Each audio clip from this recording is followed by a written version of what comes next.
Scene script. Have you ever pondered the final destination of our mortal remains? Does human composting really save on burial land for development, or is it about honoring our loved ones in a new way? Enter the concept of human composting, a relatively new, uncharted territory in the disposal of human remains.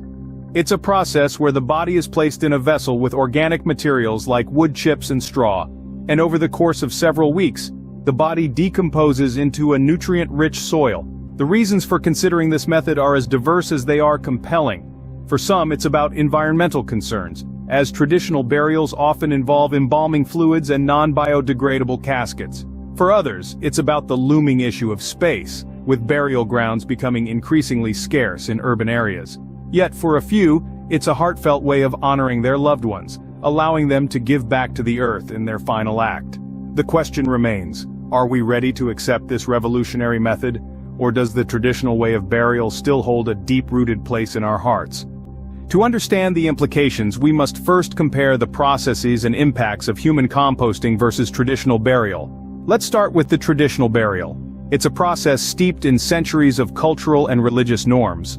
The body is typically embalmed, placed in a casket and buried in a cemetery. This method, while time-honored, has significant environmental impacts. Embalming fluids are toxic and can leach into the ground, while caskets and burial vaults use up valuable resources. Additionally, cemeteries take up significant amounts of space, often in areas that could be used for housing or other developments. Now, let's consider human composting, a relatively new method also known as recomposition. In this process, the body is placed in a vessel with organic material like wood chips and straw, and over the course of several weeks, it breaks down into a nutrient-rich soil. This method uses no harsh chemicals, produces no emissions, and requires far less space than traditional burial. But it's not just about environmental impact and space requirements, there's also the question of societal norms and comfort levels. For many, the idea of becoming compost might feel unsettling or disrespectful. It's a departure from what we're used to, and that can be difficult for people to accept.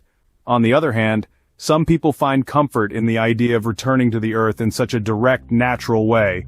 They appreciate the thought of their remains nourishing the soil and contributing to new life. It's a different kind of legacy, and for some, it's a beautiful one. There are also psychological aspects to consider.